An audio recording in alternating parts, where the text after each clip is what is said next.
Good evening, everyone. I'm Mike Mickle. Welcome to INN News. Another breached levee since Iowa farm families packing.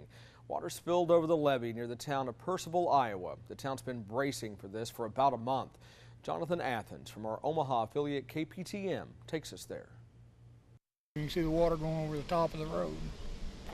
What were your first thoughts when you saw the levee breach? That we lost. We've been fighting it a month. It takes 6 to 7 weeks to plant corn or beans, but it only took 4 hours for the Missouri River flooding to wipe it all out. My heart sank.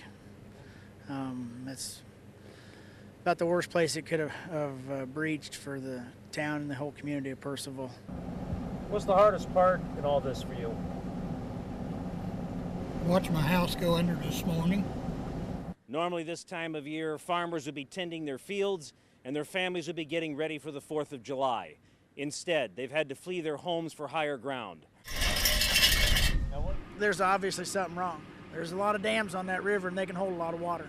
If those dams would have been managed and the water levels would have been put down on those like they're supposed to have been, we probably would have had some farm ground flooding and stuff like that, but nothing of the magnitude that you're looking right now. You're looking at floods from North Dakota and Montana all the way to the Mississippi Delta. No one knows for sure if Percival will be able to make a comeback. A lot of the folks who live here are retired farmers. They're living on a fixed income. They can't afford to start over.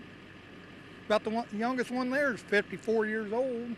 And so their future may be somewhere else. Jonathan Athens reporting for INN News.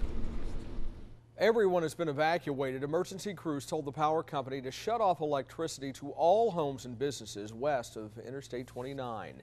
There are signs of progress in the fight against a massive wildfire in northern New Mexico.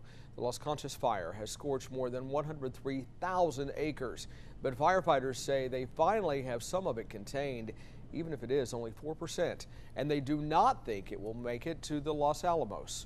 Still, homes are being evacuated in that area. Well, it's a scorcher in the south. We take you to Austin, Texas, where temperatures are climbing above 100 degrees. People have been cranking up the AC and trying to stay cool. But for those with broken AC units, it has been horrible. Some days it takes days for them to repair them. So people in Austin have been turning to Brad Kenter. He provided portable AC units till the AC can be fixed. He says business has been booming. Hot summers are what we look forward to.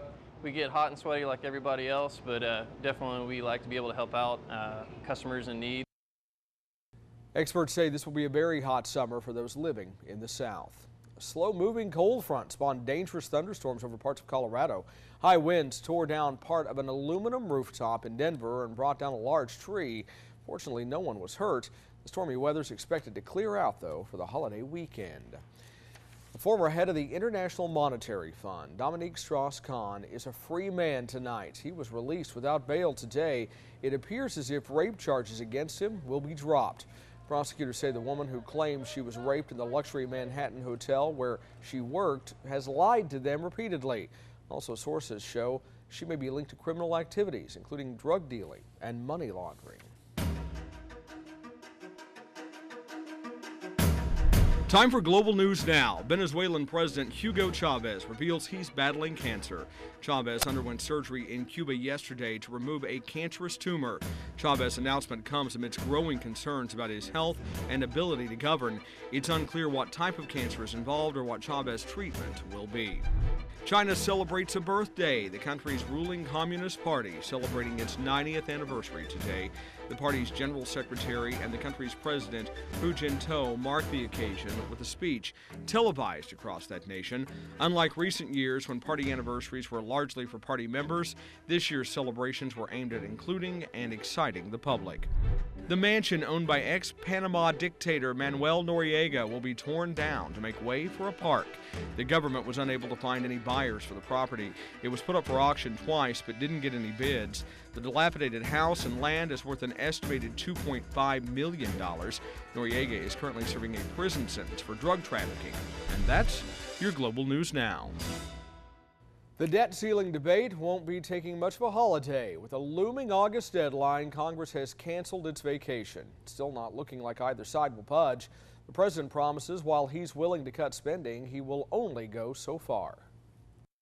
But I will not reduce our deficit by sacrificing our kids' education. I'm not going to reduce our deficit by eliminating medical research. Republicans are refusing to bend to the president's demand for higher taxes. A similar situation in Minnesota, where for the second time in 6 years, state government has shut down. That means padlocked state parks and highway rest areas on the 4th of July weekend. The shutdown because of the Democratic governor and Republicans being deadlocked on how to close a $5 billion budget gap. Governor Mark Dayton wants to raise taxes on high-income earners. Republicans want to close the budget gap through spending cuts. My thoughts is the Democrats and the Republicans need to stop acting like Crips and Bloods, gang members. I need to have services, mental health services, and if I don't get that, I'm not going to move ahead. I'm going to stay back where I am. The shutdown also means thousands of state employees are not going to work as state offices are closed. Well, we're getting a break from work this holiday weekend, but next, a new study that shows just how much work dads do. You'll want to thank yours. And do you smoke? Well, you may want to snuff out your chances of snagging your next job if you do. It's coming up on INN. And we want to remind you INN News is on Facebook. You can also find us on Twitter at INN News. And we're on YouTube, reaching out to you so you can reach out to us. INN News will be right back.